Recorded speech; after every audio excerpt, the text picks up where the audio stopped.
19वां अध्याय। गुण निधि को कुबेर पद की प्राप्ति।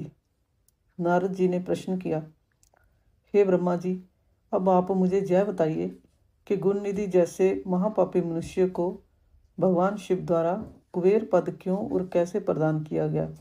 हे प्रभु, कृपा कर इस कथा को भी बताइए।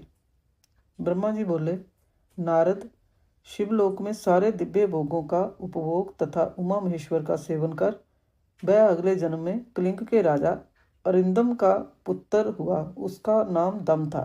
बालक दम की भगवान शंकर में असीम भक्ति थी। वह सदैव शिवजी की सेवा में लगा रहता था। वह अन्य बालकों के साथ मिलकर शिव भजन करता। युवा होने पर उसके पिता अरिंदम की मृत्यु के पश्चात दम को राज सिंहासन पर बैठाया गया। राजा दम सब और शिव धर्म का प्रचार और प्रसार करने लगे। वे सभी शिवालयों में दीपदान करते थे। उनकी शिव में अनन्य भक्ति थी। उन्होंने अपने राज्य में रहने वाले सभी ग्रामाध्यक्षों को यह आज्ञा दी थी कि शिव मंदिर में दीपदान करना सबके लिए अनिवार्य है। अपने गांव के आसपास जितने शिवालय हैं वहां सदा दीप जलाना चाहिए। राजा दम ने आजीवन शिव धर्म का पालन किया। इस तरह वे बड़े धर्मात्मा कहलाए। उन्होंने शिवालयों में बहुत से दीप जलवाए। उसके फलस्वरूप वे दीपों की प्रभा के आश्चर्य और मृत्यु उपरांत अलकापुरी के स्वामी बने। ब्रह्मा जी बोले, हे नारद, भगवान शिव का पूजन व उपासना महान फल देने वाली है। दीक्षित के पुत्र गुणनिधि ने जो पूर्ण अधर्मी था, भगवान शिव की कृपा पाकर दिक्पाल का पद पा लिया था। अब मैं तुम्हें उसकी भगवान शिव के साथ मित्रता के विषय में बताता हूँ। नारद, बहुत पहले की बात है। मेरे मानस पुत्र पुलस्त्य से विश्रवा का जन्म हुआ और विश्रवा के पुत्र कुबेर हुए। उन्होंने पूर्व काल में बहुत कठोर तप किया। उन्होंने विश्वकर्मा द्वारा रचित अलकापुरी का उपभोग किया।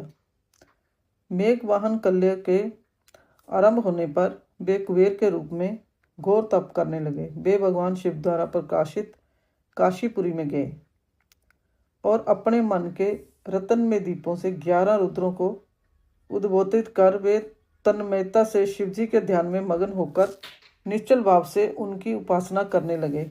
वहां उन्होंने शिवलिंग की प्रतिष्ठा की। उत्तम पुष्पों द्वारा शिवलिंग का पूजन किया।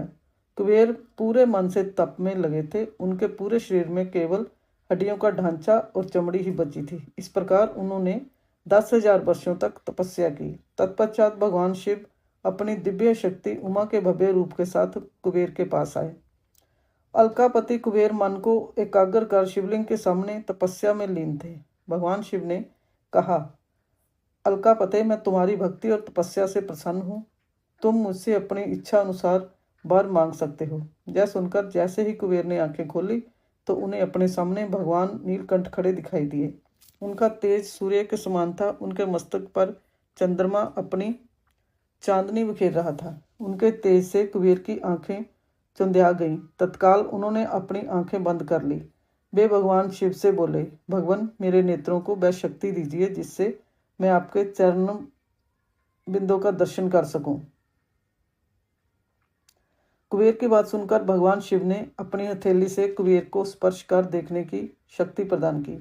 दिव्य दृष्टि प्राप्त होने पर वे आंखें फाड़ फाड़ देवी उमा की ओर देखने लगे। वे सोचने लगे कि भगवान शिव के साथ जय सर्वांग सुंदरी कौन है। इसने ऐसा कौन सा तप किया है जो इसे भगवान शिव की कृपा से उनका सामीप्य, रूप और सौभाग्य प्राप्त हुआ है। 20वां अध्याय। भगवान शिव का कैलाश पर्वत पर गमन। ब्रह्मा जी बोले, हे नारद मुनि, कुबेर के कैलाश पर्वत पर तप करने से वहां पर भगवान शिव का शुभ आगमन हुआ। कुबेर को वर देने वाले विश्वेश्वर शिव जब निधिपति होने का वर देखकर अंतर ध्यान हो गए, तब उनके मन में विचार आया कि मैं अपने रुद्र रूप में, जिसका जन्म ब्रह्मा जी के ललाट से हुआ है और जो सहारक हैं, कैलाश पर्वत पर निवास करूंगा। शिव की इच्छा से कैलाश जाने के इच्छुक रुद्रदेव ने बड़े जोर जोर से अपना डमरू बजाना शुरू कर दिया। वह ध्वनि उत्साह बढ़ाने वाली थी। डमरू की ध्वनि तीनों लोकों में गूंज रही थी। उस ध्वनि में सुनने वालों को अपने पास आने का आग्रह था। उस डमरू ध्वनि को सुनकर ब्रह्मा, विष्णु आदि सभी देवता, ऋषि मुनि, वेद शास्त्रों को जानने वाले सिद्ध लोग बड़े उत्साहित होकर कैलाश पर्वत पर पहुंचे। भगवान शिव के सारे पार्षद और गणपाल जहाँ भी थे वे कैलाश पर्वत पर पहुंचे। साथ ही असंख्य गणों सहित अपनी लाखों करोड़ों भयावनी भूत प्रेतों की सेना के साथ स्वयं शिवजी भी वहां पहुंचे। सभी गणपाल सहस्त्रों भुजाओं से युक्त थे। उनके मस्तक पर जटाएं थी। सभी चंद्रचूड़, नीलकंठ और त्रिलोचन थे।